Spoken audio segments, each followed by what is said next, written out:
So, the Big Sky Documentary Film Festival is a film festival that happens every year in Missoula, Montana, and it brings filmmakers from all over the world. And one of the programs that they have is their Filmmaker in the School program.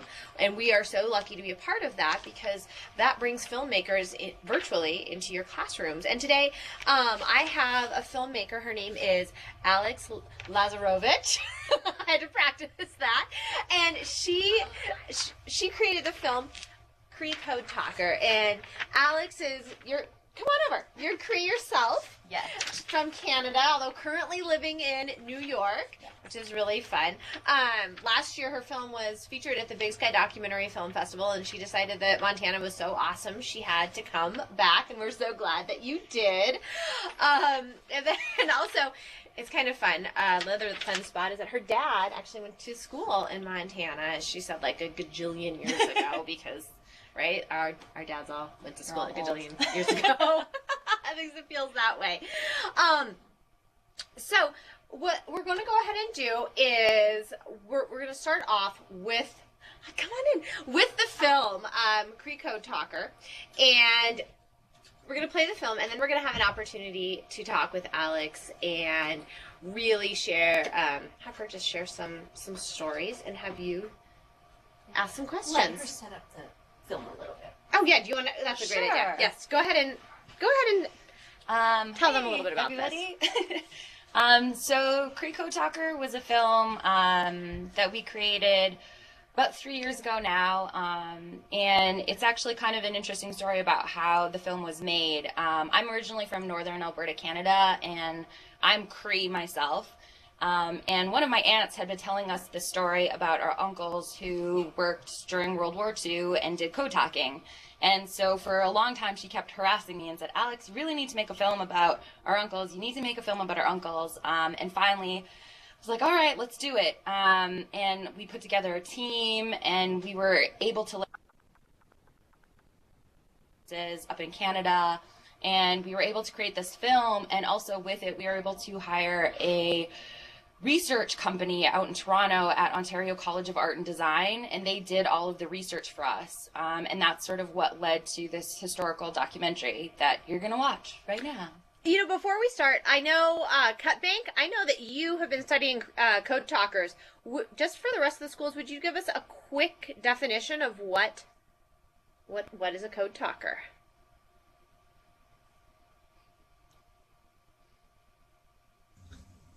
I muted the mic. Okay. Go ahead. We'll pick JC. Go ahead. Isn't it? Speak up.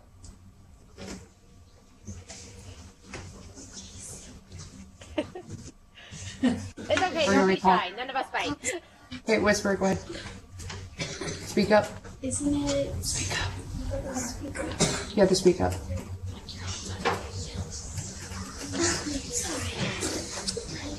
Abby? A code talker is like someone who, it's kind of like messaging in a different language, kind of like Morse code. Kind of like Morse code. Awesome. Hayes Lodgepole, do you have anything to add to that? Have you heard of the Code Talkers before?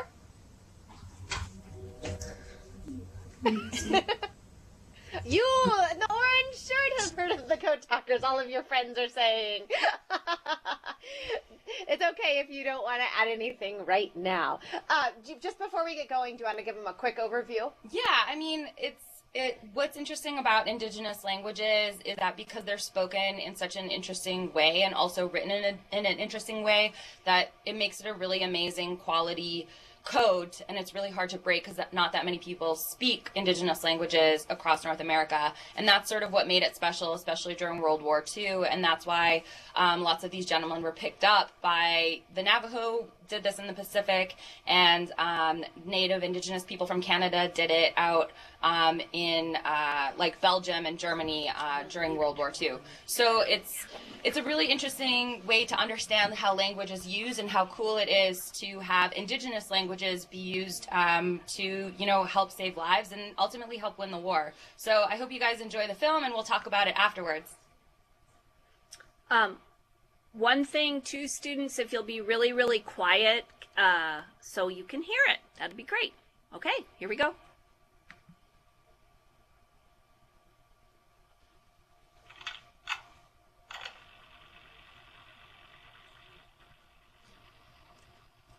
If we can just finish up with you reintroducing yourself again, or you state your name, and if you'd like to say a few quick words. I'm Charles Checker Tompkins. I'm a Métis. I'm half English and Cree Indian. I love my country, and I done everything they asked me to do. That's why I was in the army.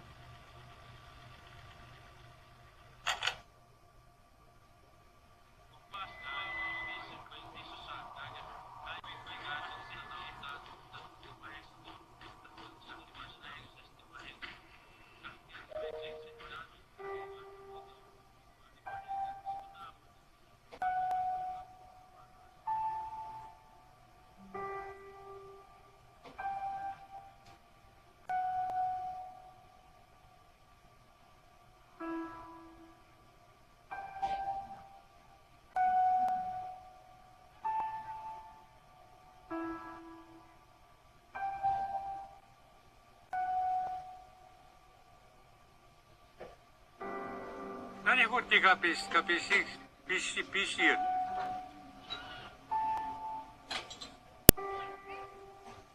Joko surkaat nohtimaan to niinku aika skihtamaan. Muikki, muuten ka pitahtaan. Samsta mam turnitsi ganda yano di kapittia. Kapia warsi uya kayas. Samsta mam turnitsi ganda. Surkaat nohtimaan to niinku kaya staan sige snava huta. San nitsana ki wakakio kistamina kakio na matito. Yuchiwa ka nagkakio. Mau yaki konstuwi mau.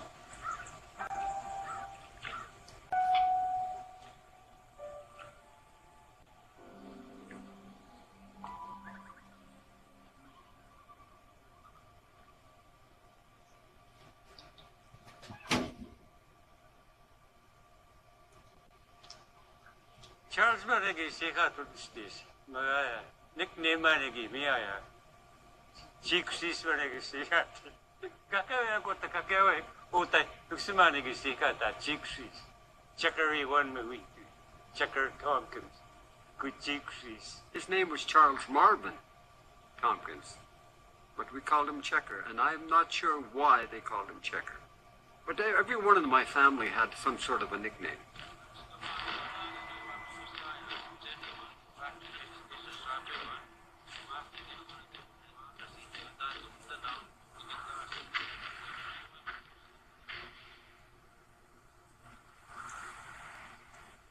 He got married, I think, about 1939 or 1940.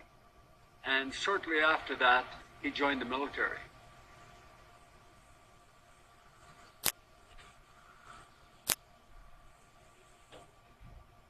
I think during the war, every kid wanted to join the army. Every kid. You know, you get 3 squares a day, you know. There was no work or nothing. And, but of course, us young fellas just couldn't wait to get in, really.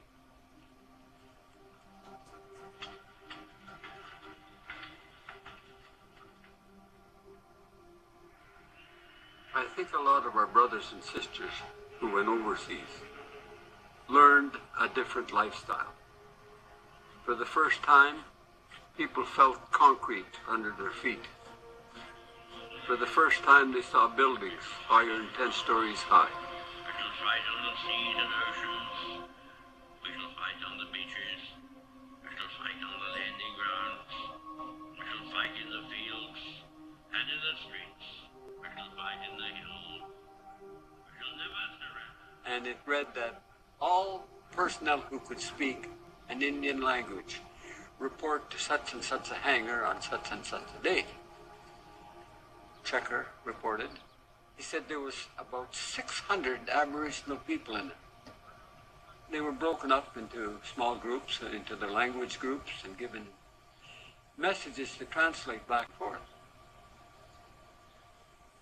The Cree came on top.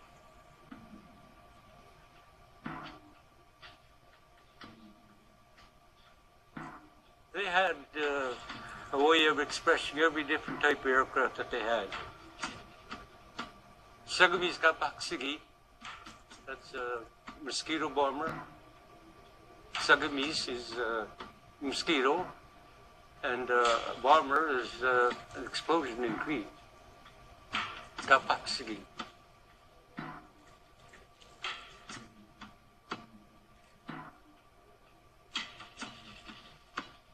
They were attached to the American Air Force, and they would talk to one another and translate how many aircraft was going at a certain time, what type of aircraft, bombers they had, how many would be going. They'd say this in Cree on the radio, and the other fellow at the other end would be interpreting whatever message was sent. I don't think the Germans had a bloody clue on what the hell was being said. Some foreign code that no one heard of. Napicho, nagamanak daw ito makandaw paksigi. Guanista raw niyan sa gamisa. Guanoy mas nahino na. Magamanak sasabihin daw ito makandaw paksigi.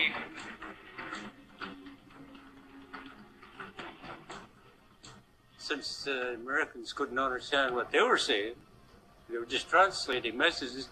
Finally, they said, "The hell with it, we'll use their own Indians." So then our guys ended up at front lines.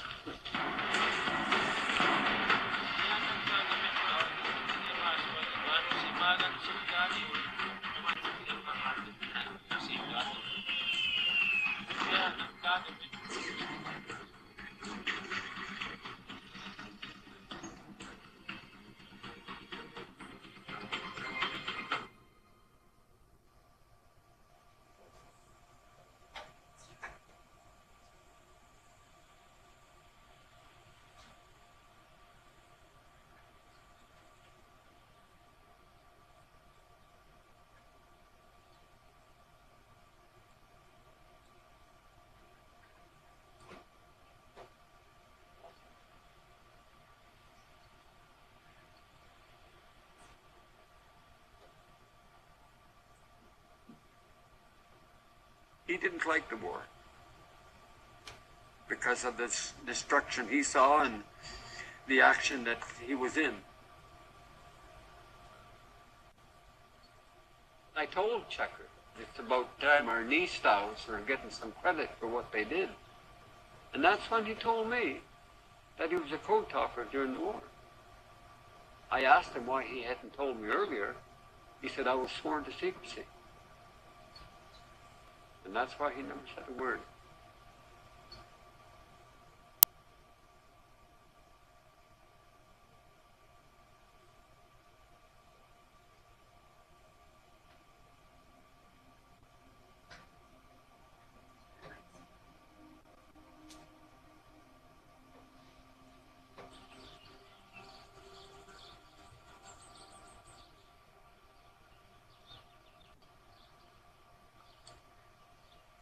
Holy smokes, Frank.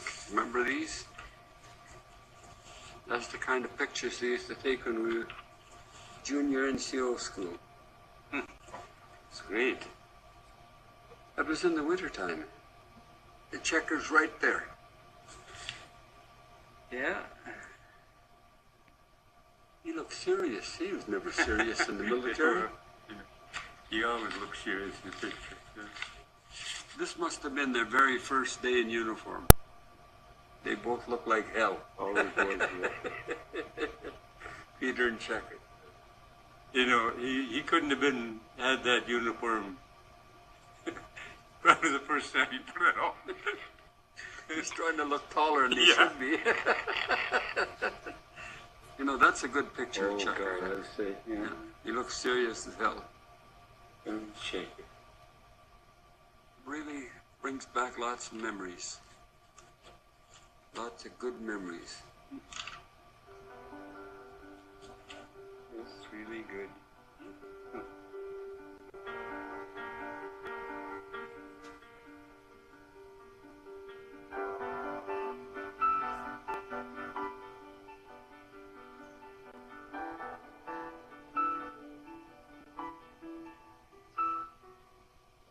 He didn't want to lead the parade. He just wanted the parade to be a parade. And he could have watched it from the side. He was a great man. Gave his heart.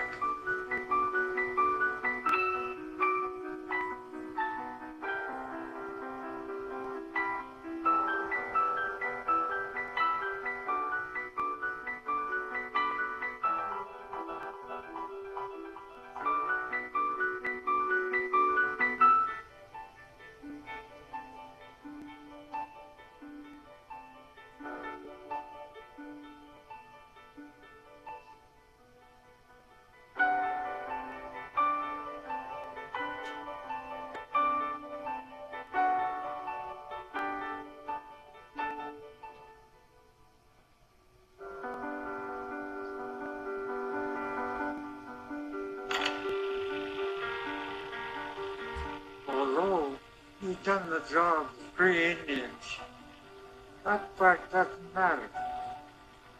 I done what I was asked. Good enough. If you listen to me, I'm sorry I'm taking up your time. This is goodbye, I guess.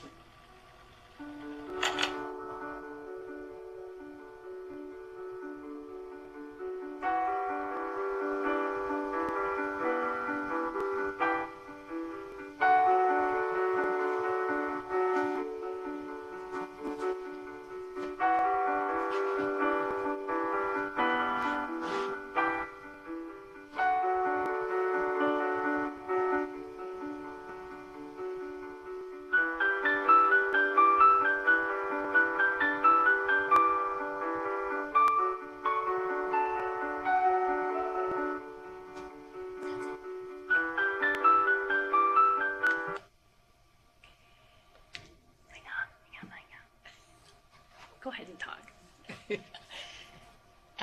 So that was a film. Does anybody have any questions right now? About the film or about Charles?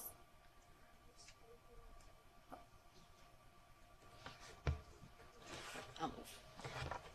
Okay, it looks like Cut Bank does. Okay. So let's go to Cut Bank. Ava, go ahead, but you're gonna have to speak up.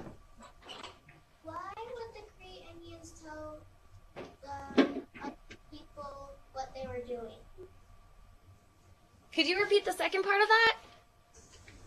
Why would the Cree talkers tell them what they're doing? So during World War II, they found like that the Navajo and that the Cree people had really strong languages and that were very difficult to break. And so they developed this really interesting code using Cree to help basically tell the Air Force where to go and where to drop bombs and sort of where they were supposed to be doing recruitments on the east coast of like Belgium and Germany. And what makes like Cree, and I think what makes like indigenous language particularly strong for code breaking and code talking, is that the language is not like English. So lots of the times when you're describing something in Cree, and this also goes for Ojibwe and other languages, is it's a very sort of like descriptive language. So it's like, it's the river by the tree where the sand meets the water, and it's a really difficult language to break down. And not only that, the use of syllabics is really important. So you guys saw at the beginning of the film, we had Cree Code Talker, and then above it we had that in syllabics. And syllabics is a really difficult, if you don't really quite understand how Cree works, it's actually really difficult to understand and read. So that's what made it a really powerful tool during World War II, and for the Air Force and for the U.S. the U.S. Air Force and for the U.S. Marines. So it's pretty neat that like the indigenous language has the ability to do that. Yeah, did that answer your question? Speak up. Yes, it did. Thank you. Cool.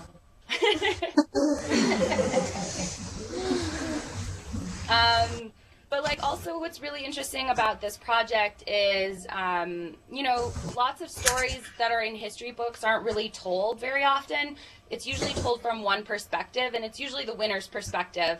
And so lots of the time, you know, indigenous stories or stories by minority groups and even women don't get written in the history books. So what was really interesting about this project is for a long time there had just been rumors about these men in the community.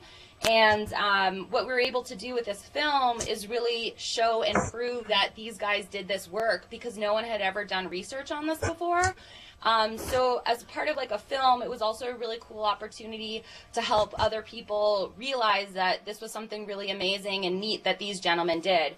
And these two guys, Smokey and Frank, they're still kicking it up in northern Alberta, and they still do presentations for Remembrance Day and Veterans Day and are huge participants in sort of their community, their Indigenous Veteran Society. So they're really awesome men, but I mean, it's one of those things that, you know, these guys won't be around for very long, so we need to sort of catalog the histories of, you know, the stories of our grandparents, the stories of our great-grandparents, if they're still around, because sometimes these stories end up not being told because people pass away, and that's really unfortunate. But it's something that you guys could take up too, you know, writing stuff down or creating mini-movies or doing audio recordings with, you know, people in your community or your family.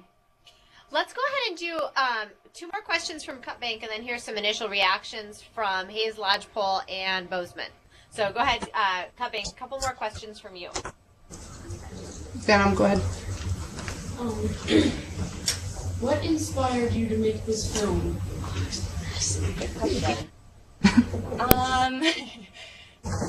You know, I think what inspired me to make this film was my family connections to this place. Like, my family is from Girard, Alberta. And really, also, I'm inspired to make films that represent positive images about Native people. I think that for me, when I was growing up, I didn't see that very often. And so I think my challenge as like an Indigenous filmmaker is to keep continuing to tell positive stories about our communities. This film in particular, you know, is not particularly like my style. Like, I actually make experimental, crazy, weird films. And a part of this process was really learning from the community what they wanted to see on film. And I think that's a great lesson in sort of giving back to your community and being able to have, you know, wherever you're from and whoever you are presented in an interesting way so that other people around the world can understand our communities better. Next question. Maya, go ahead. Louder. What's it called? Did you actually get to meet the guys? Yeah, so you know that recording that's from the Smithsonian at the beginning and at the end? That recording was done by the Smithsonian in 2003, and it was actually just right before Charles actually passed away. And that recording was sort of like shuffled really deep down in the Smithsonian archive. So I went to Washington, D.C. and tracked down that recording, and that's what you hear in the film. And we're really lucky we have that because Charles, definitely you get a vibe of his personality and what he was like.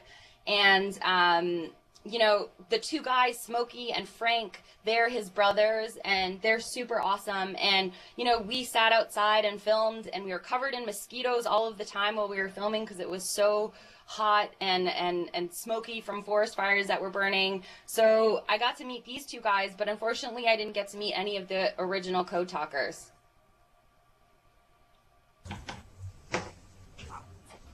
Hayes, are you guys still there?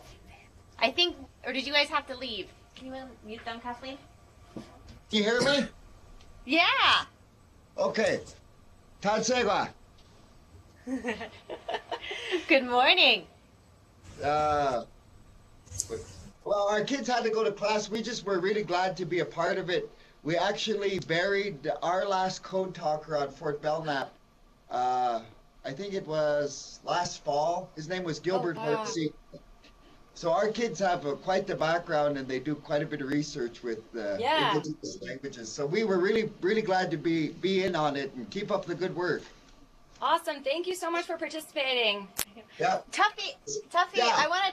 I want to talk with you tomorrow. We have another really cool film, same time, same place, a little bit earlier, with another Indigenous film, or about an artist who does Stephen Paul Judd. Yeah, really cool.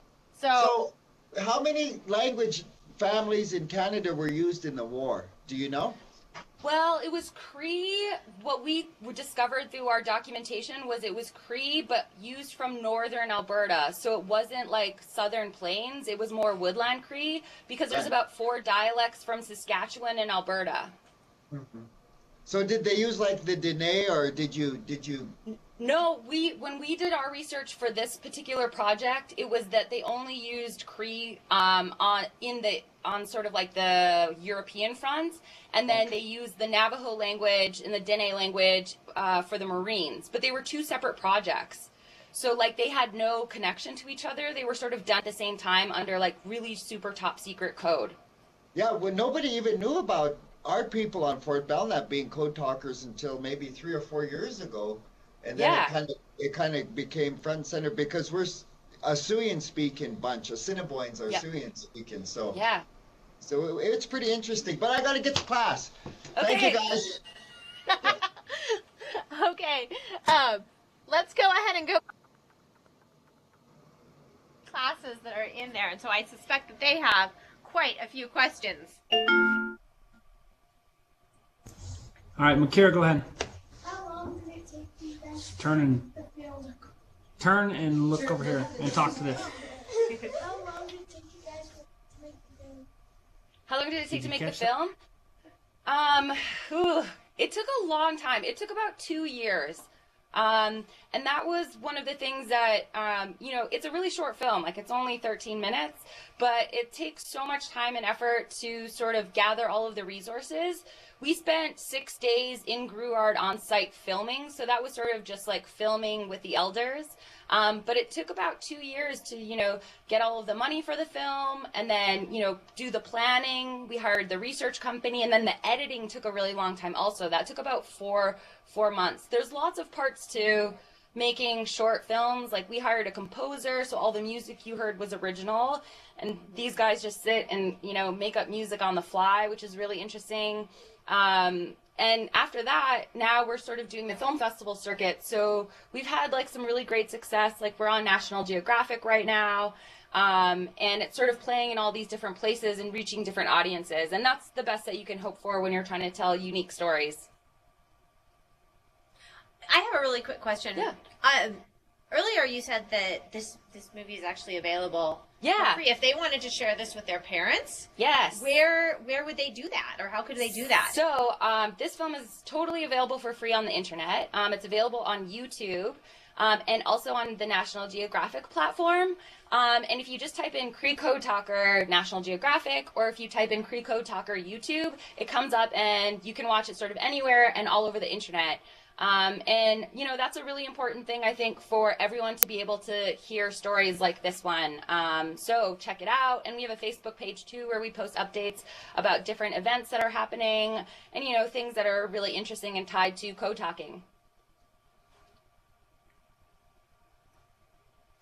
Any other questions?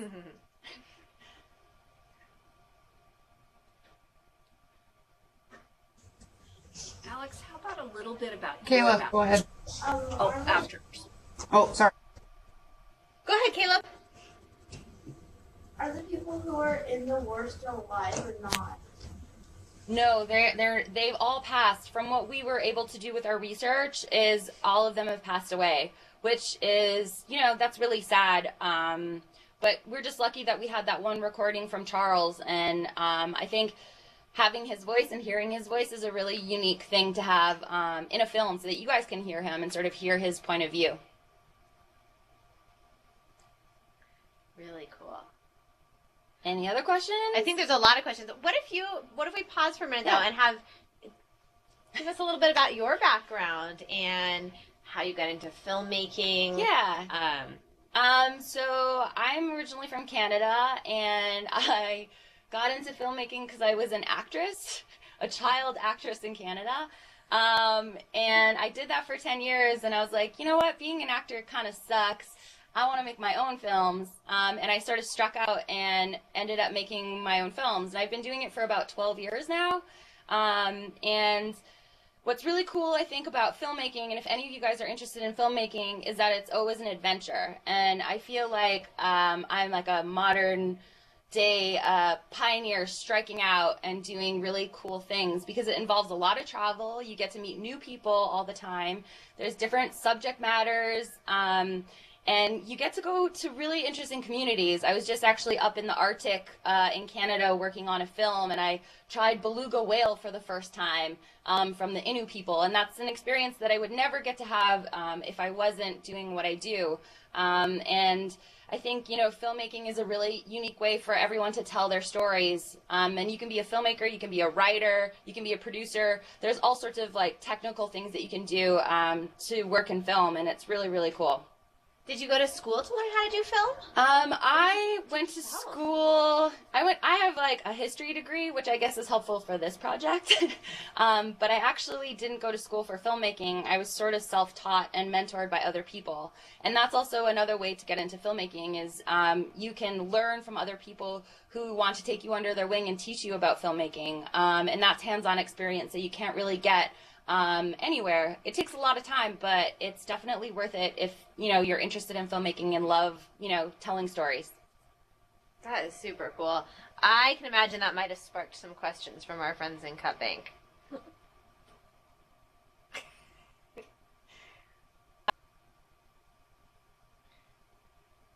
Corey, go ahead. You have to speak up. Was it hard to learn Cree or Kotok? Yeah, and you know it's really tough because like in Canada right now there's big challenges regarding Cree language. Like my mom is a Cree language teacher, but she never really taught me how to speak Cree.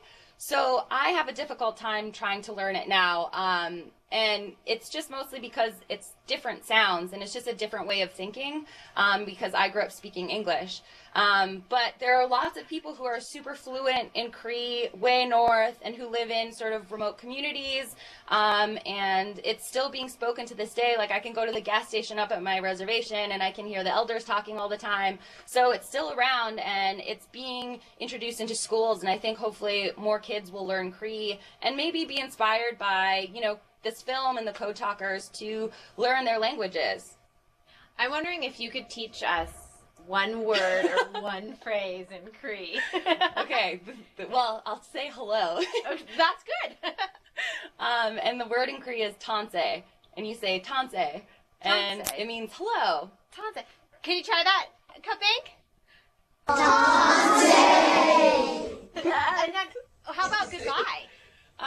Well, there's not really a goodbye. And actually I did a project on languages a few months ago. And what's interesting is in like the Innu language, in the Ojibwe language, in many languages across the indigenous sort of like Turtle Island, is there isn't a formal goodbye. You never say goodbye. You always say see you soon or see you later or see you again. And so when you say goodbye to someone in Cree, you kind of say like hi hi, which isn't really goodbye. It's just sort of like see ya? How could we say, so at the end of this, if we wanted to say see you later, how would we say that to you? We could say hi hi. Hi hi. Do you want to practice? But it's kind of neat that like indigenous languages don't have like a formal way to say goodbye because you would always just say I'll see you guys later. And I think that's a really nice way to think about the future and think about friends and family and people that you don't get to see very often is I'll see you in the future or I'll see you soon. Very cool. I see some more hands in Cut Bank. JC. Why is it so difficult to learn the language? Oh, I think it's incredibly difficult because when you don't hear it and you're not exposed to it all of the time, it's a very difficult thing to pick up. I think also that, you know, in lots of communities across Canada and the United States, that there was lots of shame for Indigenous people. And there was shame in being Native, and I think that applies to lots of different sort of minority groups all over, that there's shame in not, you know, not speaking English. And so I think now people are sort of reinvigorated and trying to take it up again by creating, you know, schools where Cree is only spoken, you know, preschools where Cree is only spoken, and we can only hope that, you know, the next generation of children will pick this up and really try to move the language forward. All right, go ahead, Grady. Do you know any other languages? Do I know any other languages? I know a little bit of French, but that's because I'm Canadian and they force you to take French in Canada in school. So I know un petit peu en français, but I don't know any other languages, which I also feel a little bit bad about and wish I would have studied a little bit harder in school. All right, Gage. Did the Cree have to do any of the bombing part in the war? They didn't have to do any of the bombing for these guys specifically, but they were the ones who relayed the information about where to do the bombing.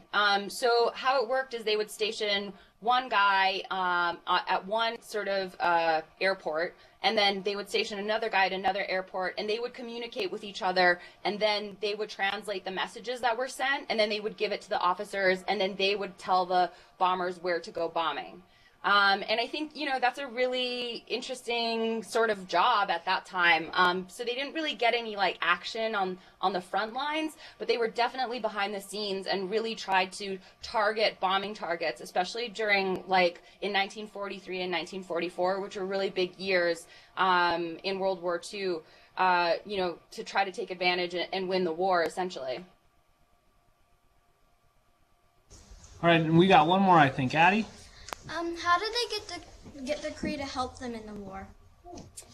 Oh, that's a great question. So the way that we had heard this story is these gentlemen all signed up. They were really young, like not much older than, you know, like you guys. They were 18, 19, 20.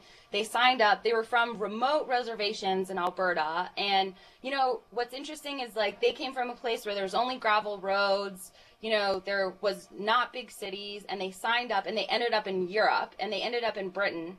And some gentleman in the U.S. Air Force had this great idea when he saw the rolls that there was a bunch of Indigenous people who signed up. So he gathered all of the Indigenous people together that were signed up at that station, and apparently there was over 400 men. So that's actually quite a huge group of men who were Indigenous speakers. And they ran all of these tests to figure out what language worked best, what language, you know, had the, you know, was unbreakable. And they ran all of these tests, and then they found out that there was enough Cree gentlemen who spoke the same dialect that they thought, oh, this would be perfect, and we'll use these. I think there were 16 in total, and so they were always in pairs. So that's really interesting because they had to be paired up with another speaker who could also write the code down. So, you know, they did so much work, and it's really interesting that that language is so powerful and can be used in these really powerful ways, and it's something to be really proud of, and it's also something to engage and like learn new languages because it definitely helps expand your brain, it expands your mind, and it expands the way that you think too. Wow, can we have two more questions from? Okay. Yeah. Have you ever tried learning to write it down? Yes. We tried to write it down, and it's actually very, very difficult. You know, at the beginning of the film, when we say Cree Code Talker, and at the top, we have it translated. Yeah, see that at the bottom right there? That's in syllabics, Cree syllabics. And my uncle, who's a fluent Cree talker, had to go into the bush and find an elder to translate that because he couldn't do it himself. So it's a very specific skill, and it's really actually hard to learn. And I thought that was really cool because he went out into the bush and he had an elder write it on a piece of paper. Then he photographed it with his iPhone and then sent it to me. And then we sent it to the graphics people to write it out because no one could write it out except this really old elder who doesn't communicate with anyone and just lives in the bush and hunts and fishes. Wow. One more, Sam. Go ahead. Yep. They teach everybody in World War II Cree. Pardon? They teach everybody in World War II Cree. No, they didn't. They tried to keep it secret so that it would remain top secret. And actually, it was only up until probably 15 years ago where they released like the formal documents allowing these gentlemen to say that they were code talkers. Because the thing with World War II and, you know, all of these top secret projects that they were doing is they didn't want the enemy to find out. So they swore these men to secrecy and they said, you guys can't tell anyone ever. You can't tell anybody you did this work. And lots of these guys didn't tell a soul. Like they passed away, no one in their family knew. We were able to confirm some of the names through our research, and we had family members reach out to us on Facebook and say, I didn't know this. I didn't know my grandpa was a code talker. He had never said anything about this. So the way that it works, is that they really want to keep this information from the enemy. And lots of these guys didn't tell anybody up until like 15 years ago. Sometimes stories get missed when they're top secret. And, you never know who the heroes are in our communities until something like this comes up.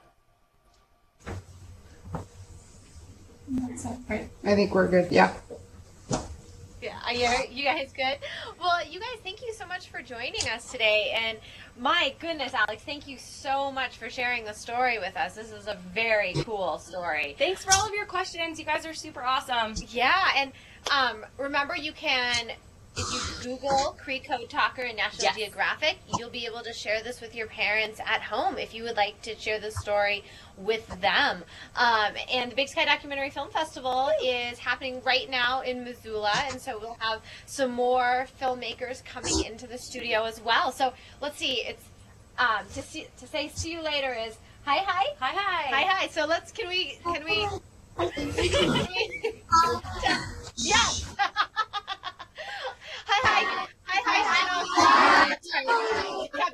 Sorry. Hi, Chinook. And we'll see everyone later. Goodbye.